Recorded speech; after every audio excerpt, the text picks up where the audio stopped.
Muy buenas tardes y con el gusto de saludarles y de compartir con ustedes un momento muy especial porque pues es el fin de un ciclo y es el fin de un ciclo para un hombre que encabezó por 15 años una institución que se ha convertido pues en el mayor prestamista para América Latina y el Caribe, pues uno de los mayores también, digamos que fuentes de información técnica para todo lo que toca al desarrollo de nuestra región. Y yo estoy hablando, por supuesto, del ciclo que está ya cumpliendo de 15 años, Luis Alberto Moreno, el presidente del Banco Interamericano de Desarrollo, a quien saludo hasta Washington. Luis Alberto, me da un enorme gusto y quiero preguntarte primero cómo te sientes.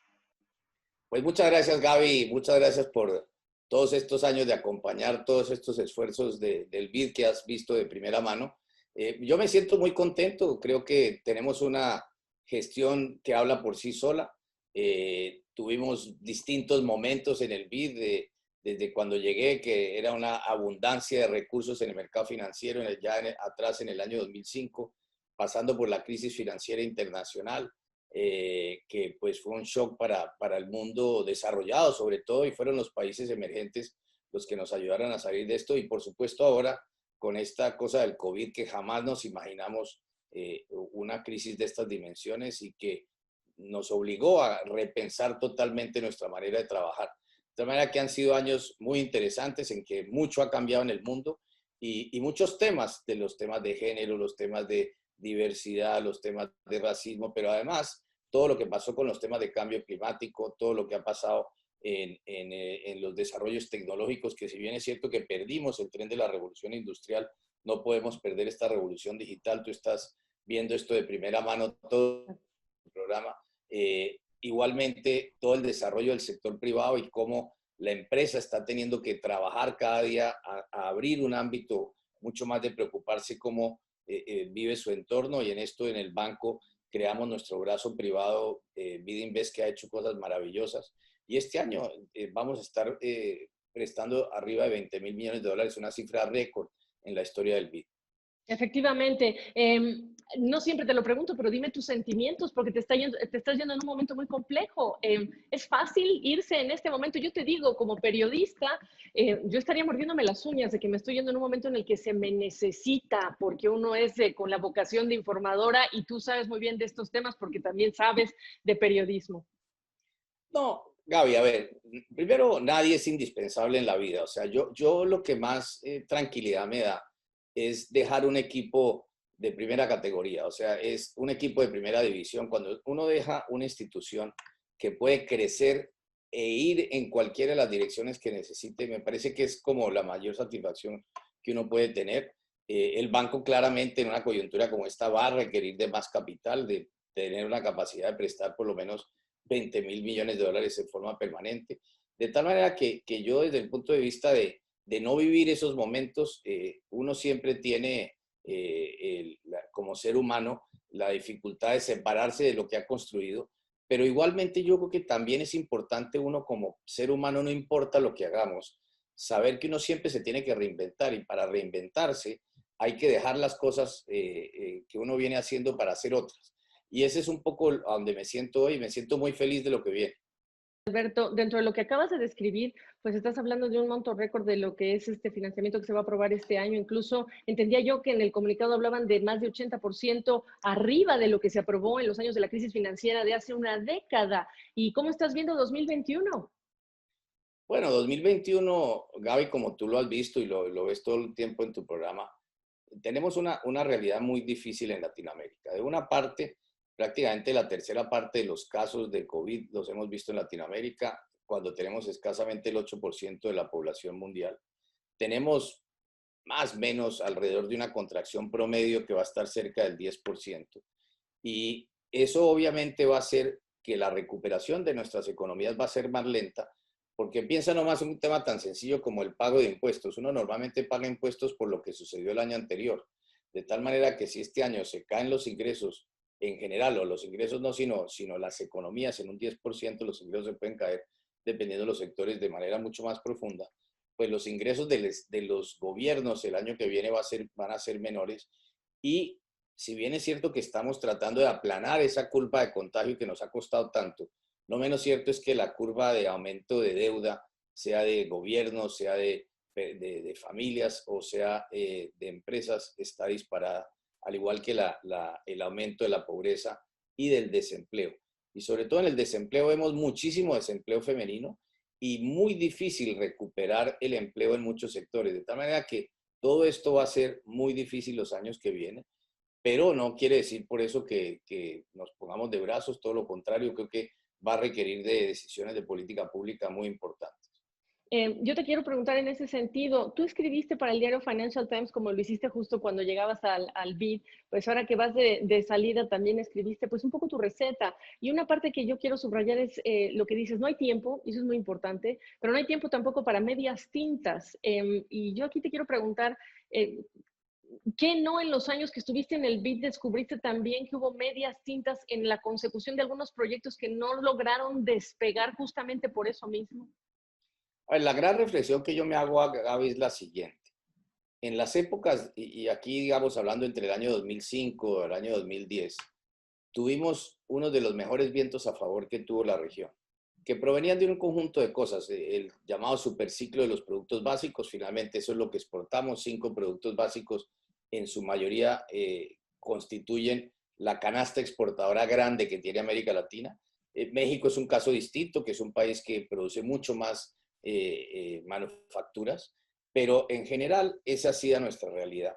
Y durante esos años de buena economía, de buen viento a favor, no fuimos capaces de manejar esa abundancia.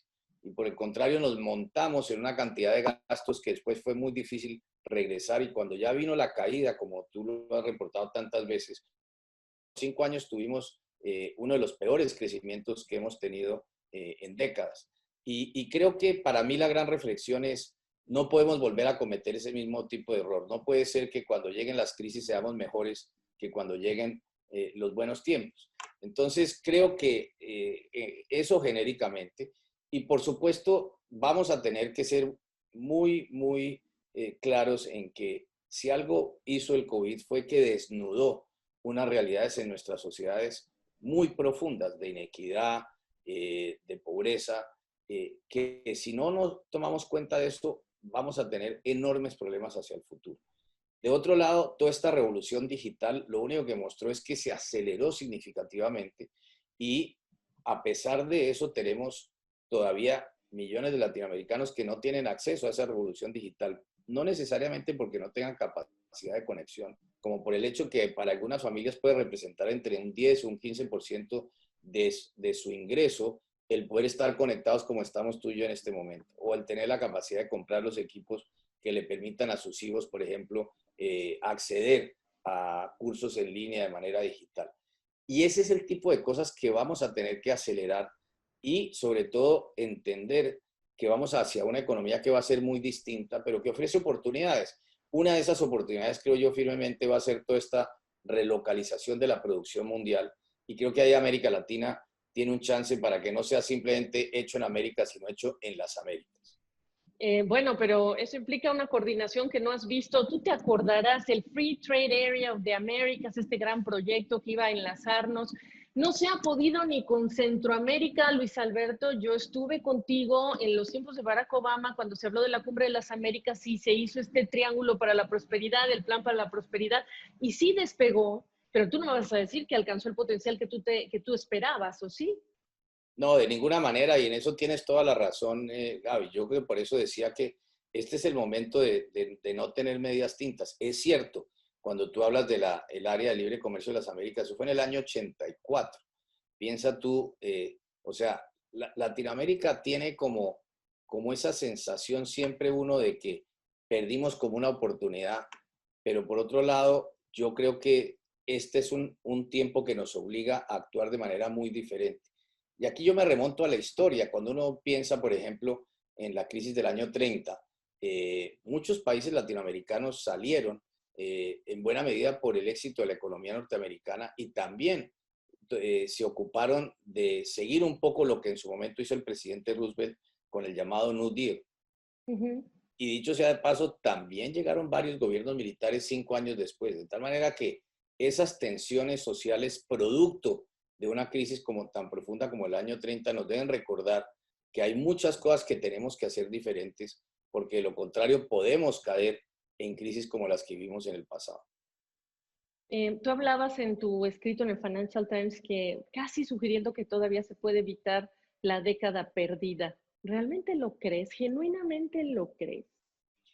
A ver, claramente, Gaby, todo está escrito para que la tengamos, pero yo parto de la base de que el ser humano es capaz de hacer unas cosas cuando menos se lo imagina. O sea, yo creo que tirar la toalla antes de empezar sería como la peor receta. Y si simplemente aproximamos toda esta realidad como diciendo, no, esto es demasiado complicado, dejémoslo así, pues vamos a tener no una, sino quizás más de una década perdida. Razón por la cual yo creo que ese sentido de urgencia, esa necesidad de abrir el diálogo, de que pongamos mucho más ciencia detrás de las discusiones públicas, sean estas de cambio climático o la del COVID. Si tú miras, la ciencia le hemos dejado de poner atención y tenemos que volver a mirar, digamos, decisiones basadas en datos, basadas en ciencia. Y tenemos que aprender a compartir eso de manera mucho más amplia dentro de nuestras sociedades. Indiscutiblemente son retos enormes, pero cuando uno revisa la historia, lo que uno se encuentra es que la humanidad, frente a los mayores retos, es cuando ha sido mejor. Y yo quiero pensar que ese es nuestro caso. Tu experiencia y tus conocimientos a partir de tantos años, Luis Alberto, me hacen sugerir que tú deberías meterte a una escuela de gobierno y ayudar a conectar lo que por mucho tiempo ha sido tan difícil, que es a la autoridad, al gobierno con el sector privado. Y estamos en una época en la que la colaboración va a ser indispensable y crítica si queremos avanzar más rápido, pero también estamos en una época tremendamente polarizada en la que incluso hay gobernantes que pintan con un brochazo a todo el sector privado como un problema. Aquí yo te quiero preguntar, ¿qué lecciones nos dejas que tú viste que hacen la diferencia? Que quizás es una pregunta muy compleja y quizás la respuesta es más sencilla, pero ¿cómo arreglar ese ingrediente que tanto trabajo nos ha costado en esa relación? Mira, Gaby, tienes toda la razón y digamos, la respuesta rápida es que nosotros no podemos seguir pensando en esos divorcios entre áreas de nuestra sociedad. Yo creo que el sector privado y el gobierno tienen que trabajar del mismo lado de la mesa. Los retos son enormes.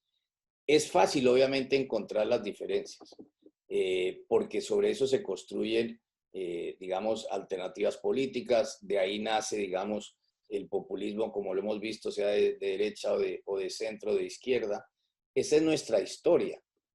Lo cierto es que la enorme desigualdad que tiene América Latina es tierra abonada para precisamente las fórmulas populistas. Lo que pasa es que también lo que nos enseña la historia es que eso no nos ha permitido avanzar como tendríamos que avanzar. Eh, yo reflexiono mucho, por ejemplo, sobre todo en todo este entorno del COVID, lo que ha pasado con los países asiáticos. Los países asiáticos aprendieron del MERS, del SARS y de tantos otros, el H1N, etcétera. Cuando uno mira por qué fue que Corea que del Sur o Singapur o el mismo Vietnam fueron países capaces de sortear con enorme éxito esta pandemia, mucho es que aprendieron de esos casos y creo que para mí el gran tema y el que yo le insisto mucho a mis colegas en el BID, no perdamos de vista de que aquí tenemos enormes aprendizajes para que esto no nos vuelva a pasar. E igualmente veo esos países en que dedican el 80% de su tiempo a pensar en el futuro. En América Latina tenemos esta capacidad enorme de discutir el pasado. Y si uno dedica tanto tiempo a discutir el pasado, lo único que consigue es quedarse en el pasado y no tiene la capacidad de avanzar hacia ese futuro. De tal manera que creo que son las cosas que como sociedades tenemos que tomar cuenta y nos lo merecemos sobre todo por las nuevas generaciones, porque aquí nosotros todos estamos girando sobre las nuevas generaciones, sobre tu hija que está allá contigo. Ella va a vivir un mundo muy distinto al que nos tocó vivir a nosotros. Y lo mínimo que les debemos es precisamente tratar en estos tiempos de que haya esa capacidad de avanzar y de pensar que somos capaces de construir sociedades diferentes. Yo tengo que decir que el Banco Interamericano de Desarrollo ha tenido proyectos muy bonitos en los que le toma la fotografía a los jóvenes que están haciendo su parte en sus países como innovadores, entregando soluciones. Y yo te voy a ser muy franca, Luis Alberto, a mí me sorprende que yo no los veo allá afuera sabiendo que sí están ocupados, por supuesto, pero que las propias autoridades no les den mayor plataforma, entendiendo que ellos ya encontraron soluciones y lo que necesitan es quien los haga escalar para escalar esas soluciones y cerrar esas brechas. ¿No te sorprende a ti que en medio de esta pandemia no se hable más con ellos, sobre ellos, y que la opinión pública los tenga más presentes? Totalmente, Gaby, y créeme que ese es un tema que todos tenemos que tomar cuenta. Es curioso ver, por ejemplo, de otra parte, y tú lo ves en las diferentes gerentes y empresarios con que hablas, hoy en día cualquier joven que entra a trabajar en una empresa quiere que esa empresa represente unos valores que básicamente le dan un sentido de propósito a su trabajo, al de él o ella, sea este joven que trabaja en esta empresa, y quiere ver que la empresa defienda principios con los cuales ellos están conectados.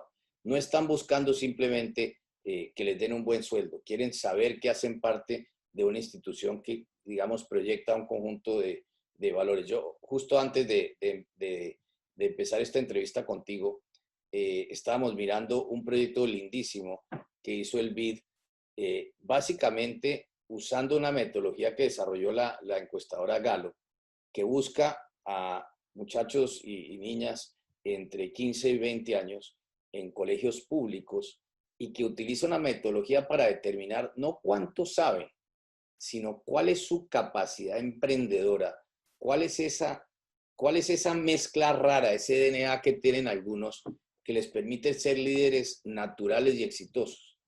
Y en ese orden de ideas, hablaba con algunos de estos muchachos, era una niña y un muchacho, y hay que ver el sentido de optimismo, no le tienen miedo a nada, o sea, uno los oye y dices, wow, ellos no están viendo toda esta cosa negativa que oímos en las redes sociales, no están en esta futurología de la tragedia que nos envuelve a los latinoamericanos, todo lo contrario, Están están queriendo ocupados. construir un mundo mejor. Y creo que nos falta a todos, de la misma manera que celebramos los éxitos de nuestras selecciones de fútbol o los ciclistas o los deportistas que nos llenan de orgullo, tenemos que celebrar este tipo de emprendedores. Tenemos que celebrar esos emprendedores sociales que tienen ideas para construir un mundo mejor.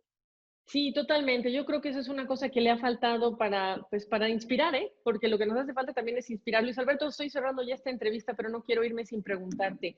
¿Nos entiende Estados Unidos mejor como región? ¿Nos entiende China mejor como región? ¿O nos usan y estamos en un momento en el que tenemos que definir cómo nos deben entender y nosotros controlar ese mensaje? ¿Qué recomendación dejas sobre ello?